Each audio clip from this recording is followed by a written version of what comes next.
नमस्कार मित्रांनो.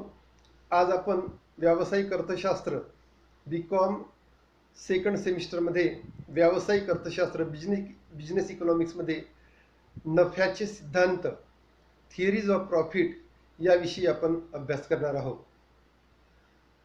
Theories of profit, नफ्याचे सिद्धांत. तिसऱ्या युनिटमध्ये आपण नफ्याचे सिद्धांत या मुद्द्यावर बोलूया. उत्पादकाला, कोणत्याही उत्पादकाला किंवा संघटकाला नफा हा मिळतो किंवा प्राप्त होतो. परंतु हा सिद्धांत सांगत असताना अनेक अर्थशास्त्रज्ञांनी नफा उद्भवण्याची वेगवेगळी कारणे प्रतिपादन केलेली आहे.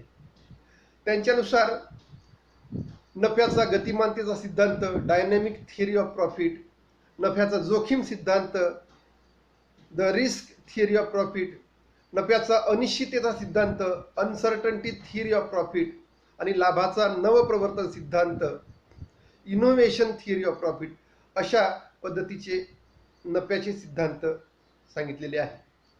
इथे आपण RTM नागपूर युनिव्हर्सिटीच्या सिलेबस प्रमाणे आपल्याला जे सिद्धांत अभ्यास करायचे आहे त्यामध्ये नफ्याचा गतिमानतेचा सिद्धांत, डायनॅमिक थिअरी ऑफ प्रॉफिट, हा सिद्धांत आपल्याला परीक्षेच्या दृष्टीने अत्यंत महत्त्वाचा दिसून येतो.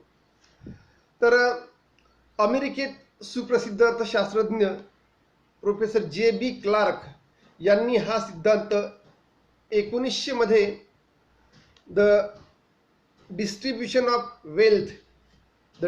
ऑफ वेल्थ या ग्रंथामध्ये शास्त्रीय पद्धतीने नफ्याचा गतिमानतेचा सिद्धांत मांडला. प्रत्येक संयोजकाला नफा मिळू शकत नाही. अर्थव्यवहारामध्ये गतिमानता असल्याशिवाय संयोजकाला नफा प्राप्त होऊ शकत नाही, असे J.B. क्लार्क यांचं मत आहे. तर अर्थव्यवस्थेतील गतिमानता हे नफ्याचे कारण असते आणि प्रत्येक संयोजकाला गतिमान अर्थव्यवस्थेत नफा प्राप्त होतो. परंतु स्थिर अर्थव्यवस्थेत, स्टॅटिक इकॉनॉमीमध्ये नफा मिळत नाही. स्थिर अर्थव्यवस्थेत उत्पादन घटकाला मोबदला त्याच्या उत्पादन एवढा असतो, त्यामुळे वस्तूची किंमत उत्पादन खर्चाबरोबर असते. म्हणून उत्पादकाला वेतनापेक्षा जास्तीचा नफा मिळत नाही. अशा स्थिर अर्थव्यवस्थेत प्रत्येक गोष्ट निश्चित असते. म्हणून वस्तूची मागणी बरोबर वस्तूचा पुरवठा असतो.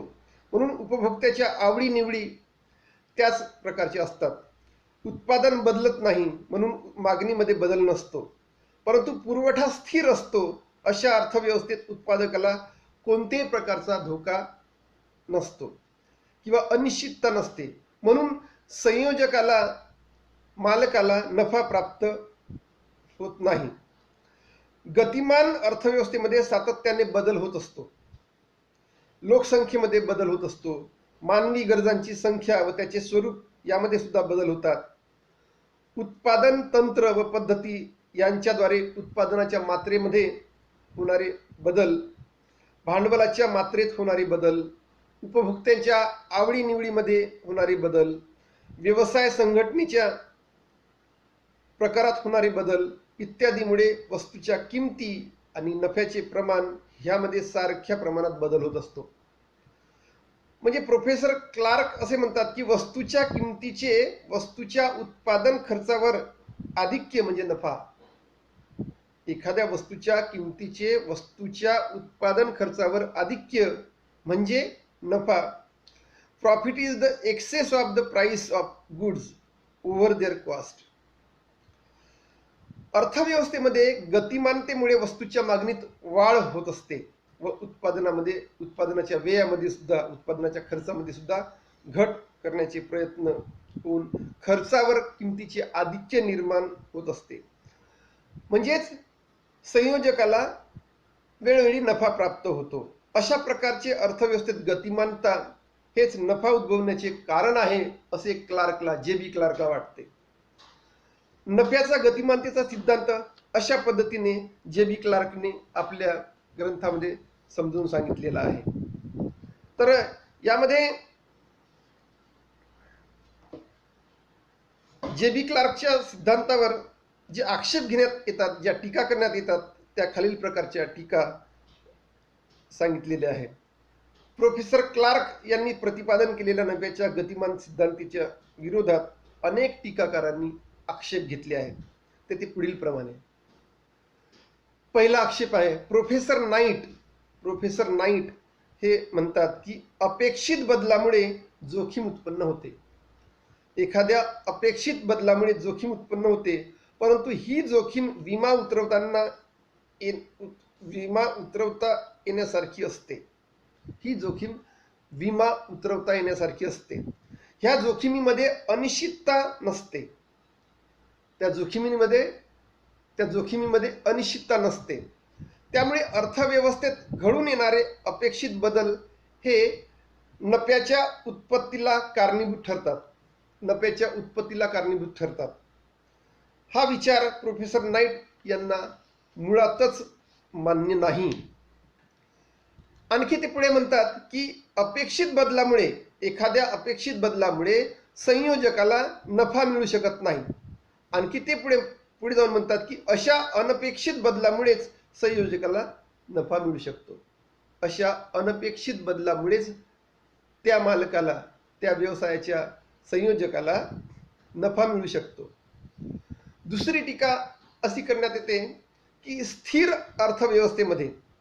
एखाद्या स्थिर अर्थव्यवस्थेमध्ये संयोजकाला अजिबात नफा मिळत नाही। हे अशक्य आहे। स्थिर अर्थव्यवस्थेमध्ये संयोजकाला अजिबात नफा मिळत नाही, हे अशक्य आहे असे प्रोफेसर क्लार्क यांचे मत अनेक टीकाकारांना अमान्य आहे। टीकाकार असे म्हणतात की स्थिर अर्थव्यवस्थेत संयोजकाला आपले नियोजित कार्य करावेच लागते। ज्या अर्थी संयोजक आपले नियोजित कार्य करतो, त्या अर्थी त्याला काही का होईना नफा प्राप्त झालाच पाहिजे, नफा मिळत असलाच पाहिजे। कोणताही मोबदला मिळत नसताना स्थिर अर्थव्यवस्थेमध्ये पूर्वीप्रमाणेच संयोजक आपले नियोजित कार्य करीत राहील, ही बाब शक्य वाटत नाही। थोडक्यामध्ये जर सांगायचं म्हणजे स्थिर अर्थव्यवस्थेमध्ये उत्पादन कार्य चालू राहते। स्थिर अर्थव्यवस्थेमध्ये उत्पादनाचे कार्य सुरू असते। ज्या अर्थी त्याला नफा मिळतोच हे मान्य केले पाहिजे। त्या अर्थी त्याला नफा प्राप्त होतो हे मान्य केले पाहिजे। प्रोफेसर हॉले यांच्या मते नफा अर्थव्यवस्थेच्या गतिमानतेमुळे उद्भवत नसून तो संयोजकांनी पत्करलेल्या जोखमीचा मोबदला असतो। नफा अर्थव्यवस्थेच्या गतिमानतेमुळे उद्भवत नसून तो संयोजकांनी पत्करलेल्या जोखमीचा मोबदला असतो। गतिमानतेमुळे नफा मिळत नाही, तर गतिमानता संयोजकाला संधी प्राप्त करून देतो। प्रत्यक्षात नफा संयोजकाच्या कौशल्यामुळे मिळतो असे या सिद्धांताला सांगितले आहे। ह्या सिद्धांताने पूर्ण स्पर्धा गृहीत धरली आहे, परंतु पूर्ण स्पर्धा ही प्रत्यक्षात कधीच अनुभवात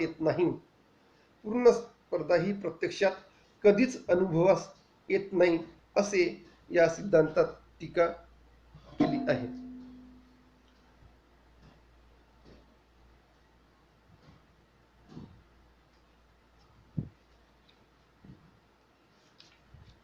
त्यानंतर आपण जो लाभाचा किंवा नफ्याचा जो सिद्धांत आहे, त्या नफ्याच्या सिद्धांतामध्ये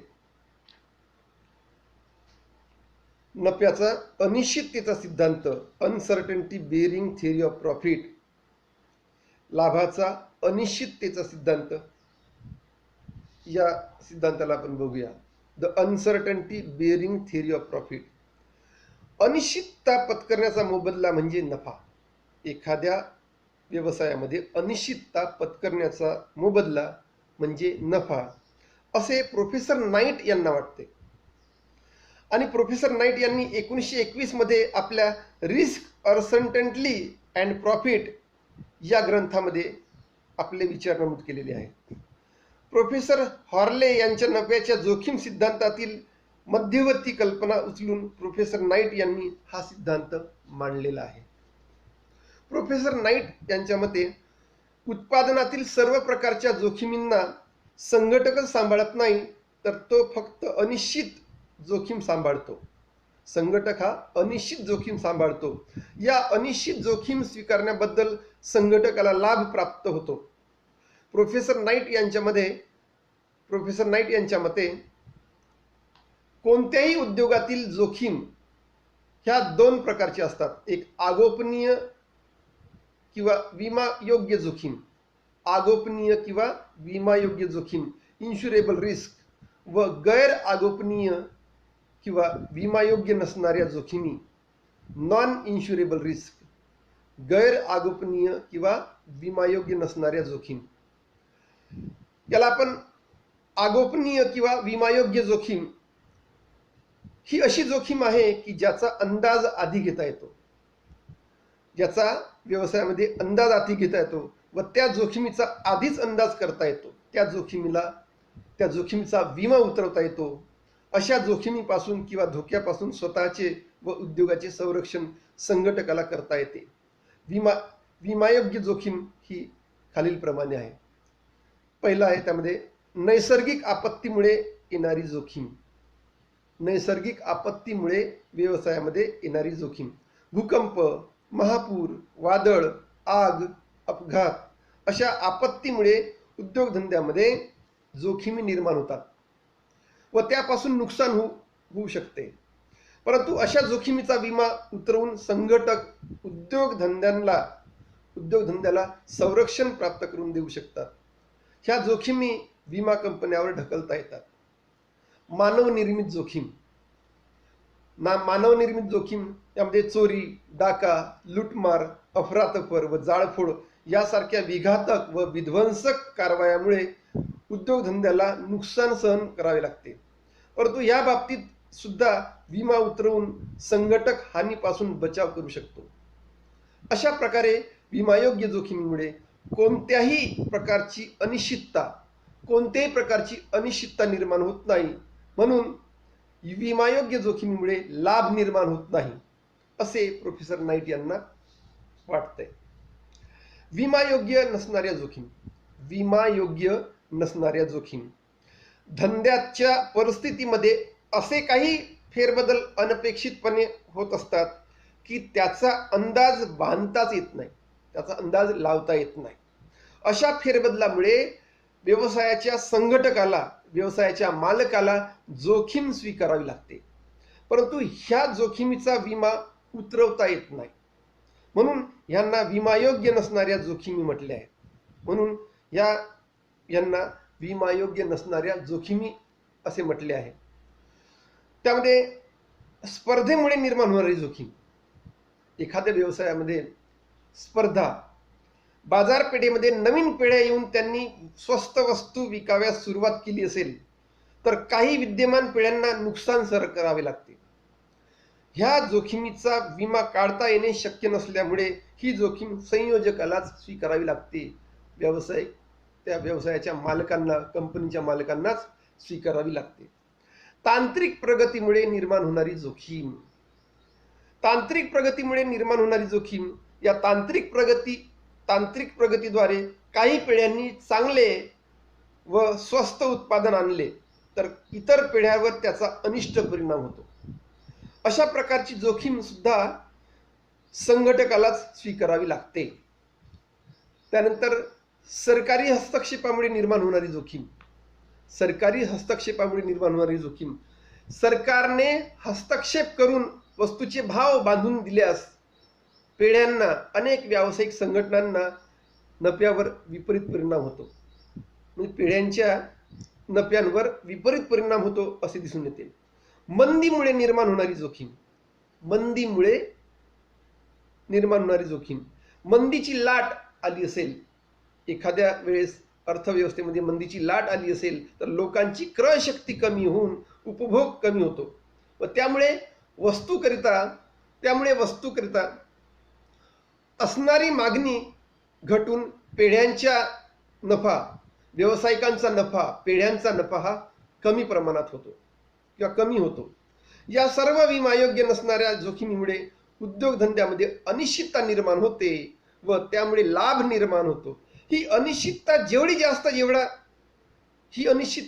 जेवढी जास्त तेवढा लाभ जास्त उद्योगधंद्यामध्ये होत असतो, असे प्रोफेसर नाईट यांना वाटते.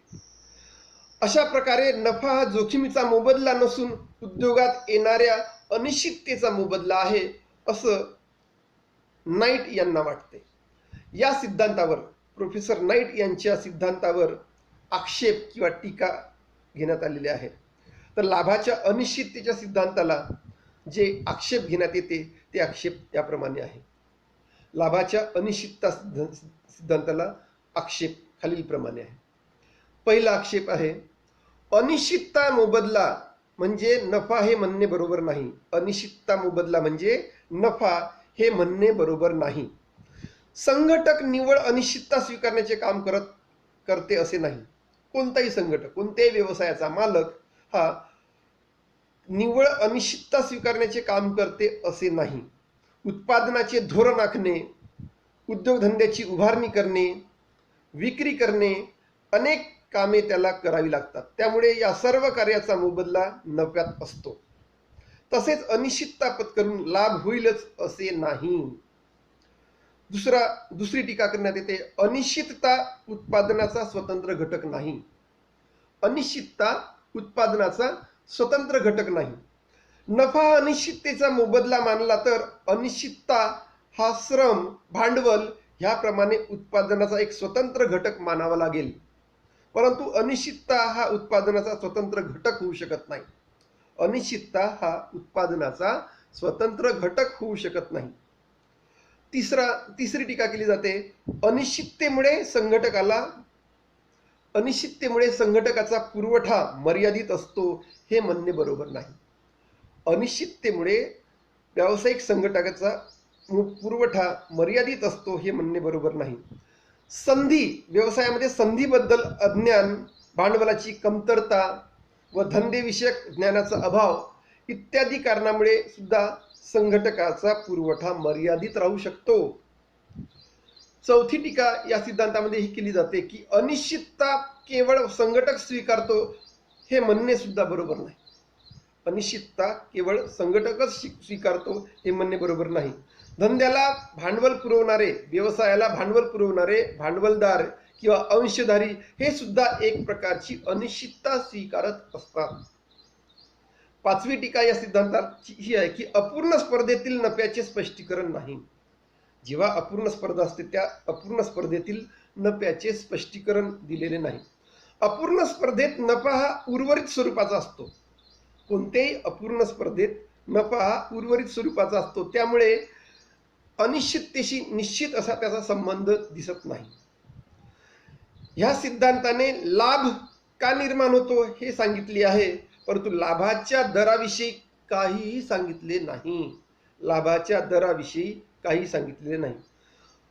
अशी जरी टीका करण्यात येत असली तरी प्रोफेसर नाईट यांचा हा सिद्धांत लाभाच्या सीमांत उत्पादकता सिद्धांतापेक्षा किंवा लाभाच्या गतिमान सिद्धांतापेक्षा जास्त वास्तविक आहे हे आपण समजून घेतले पाहिजे. अशा पद्धतीने हे लाभाचे सिद्धांत मी प्रकट केले. थँक्यू.